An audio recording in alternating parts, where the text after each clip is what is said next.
Jadi di sini gue pengen bahas ya ke kalian, gimana caranya kalian semua yang di sini itu bisa belajar sukses 10 kali lebih cepat dibanding biasanya. Banyak banget dari kalian yang nanya. Waktu itu gue pernah bikin post ya di community, gue tanya ke kalian, apa yang kalian pengen pelajarin dari gue? Di situ ada banyak jawaban ya, ada yang bilang di 2030 kayak gimana nanti, solusinya apa, itu udah gue bikinin semua videonya. Tapi ada satu pertanyaan yang menurut gue menarik. Ada yang tanya gimana sih caranya gue itu untuk belajar ya. Jadi belajar untuk belajar. Nah, makanya di sini gue pengen ngajarin kalian ya, gimana caranya kalian belajar untuk sukses. Belajar yang gue maksud di sini adalah belajar untuk sukses secara finansial ya. Jadi kita garis bawain belajar untuk sukses secara finansial. Bukan belajar untuk materi sekolah, bukan untuk belajar untuk spiritual, bukan belajar untuk kesehatan ya. Gue nggak ngerti semua itu. Yang gue ngerti adalah belajar gimana caranya kalian bisa punya duit yang banyak. Penting banget dalam hidup ngerti seni untuk belajar ya. Karena kalau belajarnya itu tidak efektif, misalnya lu mau sukses, tapi belajar untuk suksesnya tuh nggak efektif, itu bisa berabe. Waktu gue masih muda, ya gue itu selalu untuk bikin semua hal itu sekompleks mungkin. Gue merasa gue paling pintar, gue pengen bikin sekompleks mungkin. Contoh ya, dalam segi investasi aja. Kalau lu tahu gue sekarang, cara ngitung portfolio gue sekarang,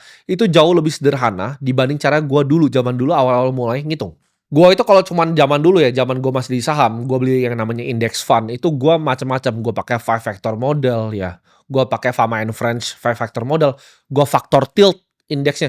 Repot banget pokoknya ya. Kebanyakan teori ya, dan pakai cara yang simple sekarang gue lakuin ya. Semua teori yang gue pakai dulu aja kalah. Itu yang gue pikir ya, sekarang setelah gue pikir itu adalah cara paling bodoh ya. Ketika lu coba untuk meribet-ribetkan sesuatu dari investasi lu ya, dari flow lu bekerja. Manusia itu punya otak yang simple. Kita harus bikin semuanya simple. Makanya kalau kalian rata-rata perhatiin video gue, itu semuanya kesannya sederhana. Karena jauh lebih gampang ya untuk membuat sesuatu yang kompleks ya. Ngitung model discounted cash flow dan lain itu anak kecil juga bisa. Gue pas udah kecil udah bisa. Tapi untuk menjelaskan sesuatu yang sangat kompleks dengan bahasa yang paling sederhana, itu hanya orang yang super pintar yang bisa lakukan. Makanya kalau kalian lihat konten-konten gue, banyak yang suka ngomong, oh ini dia sederhana ini untuk misalnya terlalu simpel pembahasannya. Justru itu ya konsepnya untuk kalian bisa belajar itu harus sesuatu yang sangat simpel. Orang yang bisa digest ya sesuatu yang sangat kompleks dijelaskan ke kalian secara sangat yang simpel itu yang paling sulit. Dan kalian harus bisa bikin itu sendiri di diri kalian sendiri. Makin kompleks ya lu bikin sesuatu, makin kemungkinan kecil lu bisa eksekusinya dengan sempurna. Kalau lu mau belajar sesuatu, ini gua kasih tahu lo ya kuncinya. Kompleksitas itu adalah musuh dari eksekusi. Coba semua hal di dunia itu lu frame sebagai 1, 2, 3, simple aja. Hari ini gua harus ngapain? Apa yang gua mau kerjakan dan targetnya apa? Lu lihat ya, McD itu desain semuanya dengan simple. Drive thru, ya kan? Lu pesen, lu bayar, lu ambil. Pesen, bayar, ambil. Selanjutnya lagi, pesen, bayar, ambil. Simple, 1, 2, 3. Jadi di video ini ya, gue akan bikin simple juga. Gue bikin 3 cara untuk lu bisa belajar sukses yang paling efisien. Gue kasih tau ya, orang di dunia ini banyak sekali itu cuman sukanya setengah-setengah ya. Jadi ketika mereka coba main game baru, mereka coba untuk bisnis yang baru, mereka coba untuk bahkan olahraga yang baru. Contohnya, ketika lu lihat nih, banyak orang FOMO main pedal. Semua orang di dunia ini kesannya kayak mau main pedal gitu kan. Di Indonesia, oh ayo cari lapangan pedal, main pedal. Yang lu lihat dengan orang yang suka coba-coba begini, itu apa? Pertama dia akan jagonya cepet ya. Dia jagonya cepet atau abis itu dia hit apa? Dia hit yang namanya plateau ya. Dia rata. Sama kayak lu yang sok-sok pengen belajar nih, belajar nyalain kamera, pertama lu langsung jago. Tapi nextnya lu akan plateau, sama kayak main game. Makanya ada orang yang coba beribu-ribu kali makanya masih cupu. Emang awal-awal ya, lu mulai sesuatu semuanya itu cepat. Lu mau main basket awal-awal juga cepat. Tapi kalau lu main basket level nasional tuh sulit sekali gitu. Lu kan ketemu plateau gitu. Lu harus latihan untuk shooting misal 1.000 kali sehari. Ada levelnya ke setiap game yang lu mainin. Lu mau main piano pun juga sama. Untuk lu cuma sekedar bisa main lagu pop, ya ganti-ganti kunci, itu gampang sekali. Itu cepat sekali belajarnya.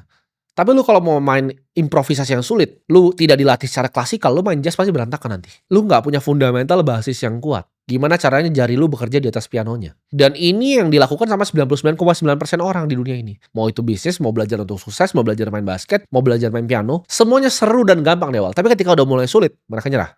Oh ternyata sulit ya main pedal di level yang lebih tinggi. Ya memang sulit. Ketika sulit mereka mikir apa? Ah ini udah nggak seru lagi. Baru mereka quit. Ya, ketika bisnisnya udah mulai susah nih. Buka clothing line. Udah mulai susah. Buka cafe. Mulai susah. Mulai susah. Semua mulai susah. Akhirnya lu semua berhenti. Banyak orang yang gue kenal ya. Teman-teman gue misalnya dari zaman sekolah. Mereka bilang, oh gue punya 3 bisnis. Mana bisnis lu? 3 bisnis sampah maksudnya. Oh lu punya clothing line, punya coffee shop, apa? Bisnis sampah semua 3-tiganya. Gak ada yang jalan dan gak ada yang berhasil. Semua hal di awalnya pasti menyenangkan. Ya, baru dari lu pacaran, lu belajar investasi, awal-awal menyenangkan. Tapi lu kan hit plateaunya, ya. Baru dari situ, Lu bisa ngelewatin nggak masa-masa sulitnya? Lu bisa lewatin nggak persisten dan fokusnya? Itu baru lu skill diuji untuk dari yang biasa aja sama yang terbaik di dunia. Nah, jadi kita akan masuk ke yang pertama. Kalau lu mau belajar untuk sukses, ini yang paling menurut gue paling efisien ya. Cara pertama adalah modeling. Lu model orang paling sukses di industri yang lu mau. Modeling nih caranya banyak. Bisa dari orang yang lu kenal sampai yang lu nggak kenal. Tapi menurut gua kebanyakan di sini pasti modeling seperti gua di awal-awal. Gua model orang yang gua nggak kenal. Model pertama gua itu siapa? Yaitu Warren Buffett. Gua ikutin semuanya. Semua yang dia pernah ngomong, semua yang dia pernah tulis itu gua ikutin. Gua tahu ketika market crash itu dia mikirnya apa. Ya bahkan letter Berkshire tahun 2001, gua inget banget. Dia mulai pesimis kan 2 tahun dia minus. Dia kalah tuh sama S&P. Gue inget semuanya kayak photographic memory di atas kepala gue. Semua yang dia pernah tulis, semua yang dia pernah ngomong, semua Berkshire letternya itu gue baca, semua annual meetingnya gue tonton di YouTube. Itu yang pertama kali gue modal. Setelah 2 itu, yang dari direct source-nya pertama itu gue telan semua. Yang direct dari dia, yang dari mulut dia, dari tangan dia, gue telan semua. Baru gue ambil yang third party-nya, dari pihak ketiga, yaitu yang tulis buku tentang dia. Snowball dan lain-lain, itu semuanya gue telan. Lu kalau mau jadi investor yang paling jago, lu model Warren Buffett. Kalau lu mau jadi pengusaha software paling jago, lu model Larry Ellison yang bikin Oracle. Lu jangan cuman cari role model yang standar. Nah, ini yang gue bilang. Kenapa gue ngerasa 2 juta yang nonton di sini itu kebanyakan belepotan ngeliat modeling ini. Gue kasih contoh ya. Kalian kan semua nonton video gue ini. Kenapa? Karena mungkin gue orang yang bikin triliunan ya dari market. Dan kalian pengen belajar, oh gimana caranya bisa bikin duit triliunan dari market juga. Tapi di situ gue suka lihat dari audiens gue, preferensinya. Gue cek itu, channel-channel yang kalian buka selain channel gue. Itu semuanya channel sampah yang orangnya nggak punya duit. Jadi lu setelah nonton gue, lu nonton sampah. Lu nonton gue, lu nonton sampah lagi. Lu nonton gue, lu nonton sampah lagi. Akhirnya lu dapet apa? Isinya sampah 90% ini. Other channel 1-9 yang audiens gue nonton itu semuanya sampah. Gue gak usah sebut channelnya apa. Jadi lu jangan cari role model yang standar. Bahkan lu mau belajar investasi, jangan belajar dari orang yang cuma punya 100M. Banyak tuh ada ya gue lihat ya, orang cuma punya 100M. Baru beli Ferrari gitu, 100M. Lu model orang yang 100M, ya. Duit lu paling cuma jadi berapa? Paling jadi 100 juta. Gue itu model orang yang ribuan triliun. Lu harus cari yang terbaik, yang superstar di bidangnya. Jangan yang biasa-biasa aja. Harus superstar. Kenapa? Kalau nggak superstar, nggak yang terbaik, the best of the best. Lu model orang yang biasa aja. Yang cuma punya duit 100M nih misalnya. Udah tua, udah 30 punya 100M. Itu apa hasilnya? Model lu aja cuman segitu. Kalau lu biasa lu cari yang good ya, bukan yang the best of the best, cuman good doang. Lu jadinya di bawah jadinya. Tapi kalau lu cari the best of the best, kayak gue nih, gue cari the best of the best. Emang belum nyampe gue, tapi on the way progressnya gue udah 1T nih, karena gue modelnya the best of the best. Ketika gue liat kripto yang gue model siapa? CZ, the best of the best. Semuanya gue temuin orangnya di Bali, gue ajak ngobrol, gue belajar dari beliau. Bahkan sekarang gue bikin exchange gue sendiri, ikutin langkah-langkahnya. Itu gue model the best of the best. Gue gak cuma cari tengah. Gue gak cari cuma orang yang punya 1 triliun. Enggak, gue cari yang punya ribuan triliun. Karena gue pengennya kesana. Gue gak pengen cuma 1 triliun. Nah lu lihat yang lu mau model sebagai investor siapa? Orang yang udah kakek-kakek tua, cuma punya 2 triliun di umur 60 tahun. Atau anak umur 24 tahun yang duitnya udah mau ngejar. Kan di situ lu bisa lihat trajektori hidupnya kan. Jadi jangan lu konsumsi sesuatu dari yang the best of the best, terus lu campurin sama opini sampah. Itu lu bakal belepotan nanti. Lu kalau mau belajar untuk sukses, lu harus bisa model. Kenapa? Karena orang yang udah sukses, mereka udah tahu jalannya. Mereka udah lebih tahu jalannya dibanding lu. Sama kayak lu naik gunung, lu butuh guide yang udah pernah naik gunungnya ribuan kali. Lu kalau mau naik Mount Everest, lu gak mungkin cari Sherpa ya yang baru sekali naik. Lu pasti cari yang udah ratusan kali naik Everest dan turun selamat. Kenapa? Karena lu takut lu mati kalau lu naik kan. Sama persis dengan sukses. Hati-hati lu dengerin siapa. Ini gue akan kasih tahu ya, gue belajar modeling ini sebenarnya bukan dari bisnis ya. Gue belajar model ini dari main game. Gue dulu main game komputer, itu namanya League of Legends ya. Itu ada 5 role di sana, ya persis mirip lah seperti Mobile Legends. Tapi Mobile Legends copy paste-nya lah. Di game ini, gue belajar untuk modeling. Jadi ketika gue main satu role, gue ngeliat orang paling jago. Siapa sih yang main ini? Oh, orang Korea nih. Let's say namanya si A. Itu gue tontonin cara main si A. Nah, gimana caranya gue belajar main gamenya? Ketika dia melakukan sesuatu gerakan, gue pause videonya. Lalu gue mikir, di posisi yang sama, apa yang gue harus lakukan? Baru gue play lagi. Kalau beda, ternyata decision making gue jelek nih. Gue stop lagi kadang gitu. Jadi di kondisi-kondisi tertentu, nih lu yang main Mobile Legends bisa ikutin nih cara gue belajar. Lu misal mau jadi jago ya. Lu cari yang paling jago, lu model, lu nonton videonya di YouTube, lu pause, lu nyalain, lu pause, lu nyalain. Tapi setiap kali lu pause, lu pikir, apa yang lu akan lakukan di situasi yang sama. Jadi dari situ gue belajar modeling. Gue jadi cepet jago sekali, karena gue nyontek orang yang jago sekali. Ketika gue mau jadi orang paling kaya, gue cari siapa orang paling kaya yang ngumpulin duitnya paling cepet. Bukan cuma paling kaya doang, tapi yang paling kaya ngumpulin duit paling cepat. Jawabannya CZ. Dulu gue modelnya Warren Buffett, sekarang gue modelnya CZ. Gue lihat, cara dia jadi kaya sekali itu bagaimana? Apa sih ekosistem yang dia bikin? Jawabannya bukan Ray Dalio, bukan Bill Ackman. CZ itu dari 2018 sampai sekarang ya. Cuma 7 tahun tuh bikin duit luar biasa besar. Itu yang gue model, itu yang gue lihat cara mainnya gimana. Industrinya gue model, bisnis modelnya gue model, semuanya, cara pikirnya, aset investasinya, 99% harta dia di Bitcoin. Gue ikutin. Gue kasih tau ya, kalau ada orang sukses ya, dan udah lama nih suksesnya, itu dia nggak mungkin hoki. Kalau suksesnya konsisten, ada hal yang dia tahu yang lu nggak tahu. Mereka itu ngelakuin sesuatu hal itu berbeda dari yang lu lakuin. Karena orang yang sudah capai apa yang lu mau, itu mereka sudah semuanya ngeliat jalannya. Ya. Jadi ketika gue udah liat, oh dia udah nyampe sana, gue cari jalannya gimana caranya ke sana dan gue tabrak terus sampai ke sana. Mau kena tembok, gue hajar terus. Yang penting gue udah liat model gue siapa, gue pengen jadi dia. Ekosistem dia punya apa, investasinya apa, cara mainnya gimana. Ingat ya, sukses always leaves clues. Ya, itu yang pertama, modeling.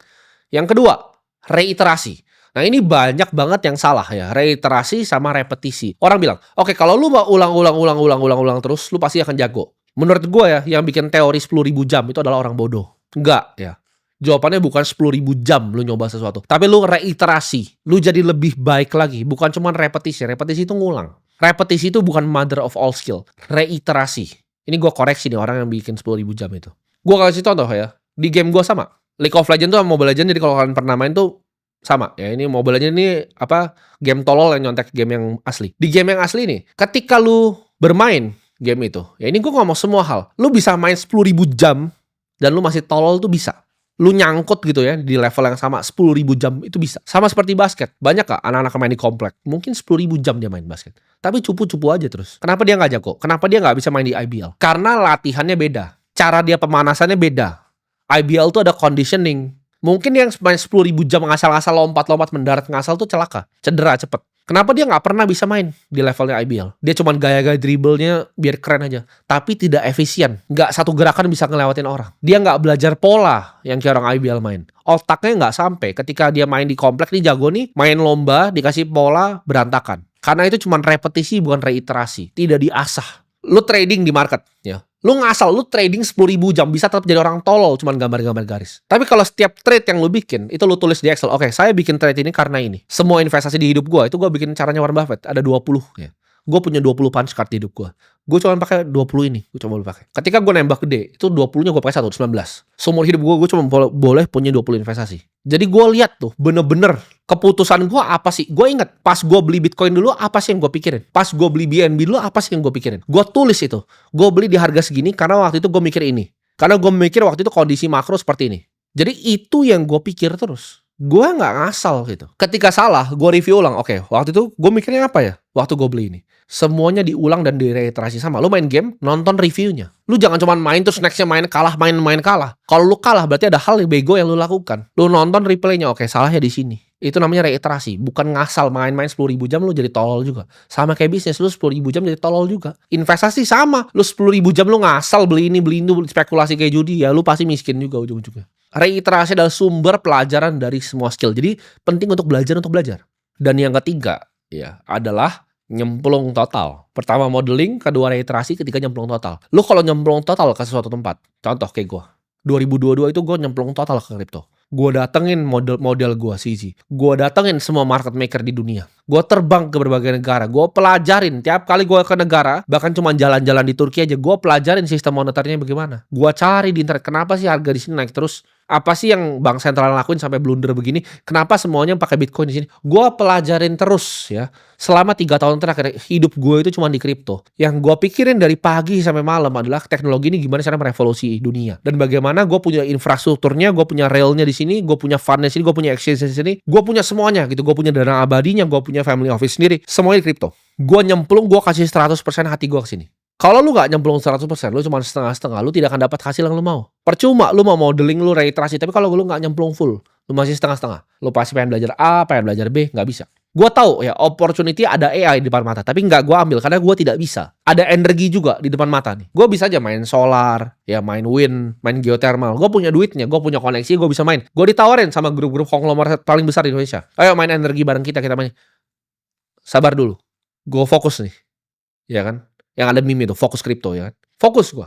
Mau lu orang bercanda itu gue gak masalah, terserah. Tapi gue tahu dalam 10 tahun gue jadi yang terbaik di industrinya. Lu kalau bisa buktiin gue, ada industri lain yang bisa bikin orang kaya lebih banyak dan lebih cepat dari kripto, gue akan pindah. Karena jawabannya di bumi ini tidak ada. Oh lu jual kripto enggak, lu orang goblok bawah kolong jembatan.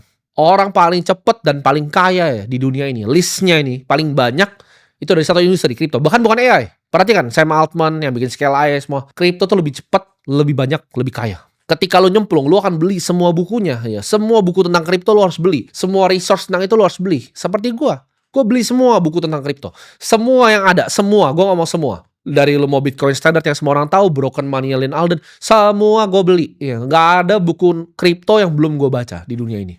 Semua white paper top 100 koin sudah pernah gue baca dari atas sampai bawah. Lu mau sukses, do it all the way. Lakuin sampai ujung. Jadi 3 ya, gue rekap. Model orang yang paling sukses di bidangnya yang lu mau jadi. Kedua adalah lu reiterasi terus skillnya sampai jadi lebih baik. Bukan 10.000 jam tapi reiterasi. Diulang terus tapi dengan niat. Apa yang mau diperbaiki dari pengulangannya. Dan yang ketiga lu harus nyemplung ya. Lu all in, all the way. Semua duit itu lu habiskan untuk belajar di situ. 3 ini lu kuasain, itu cara belajar untuk sukses 10 kali lebih cepat.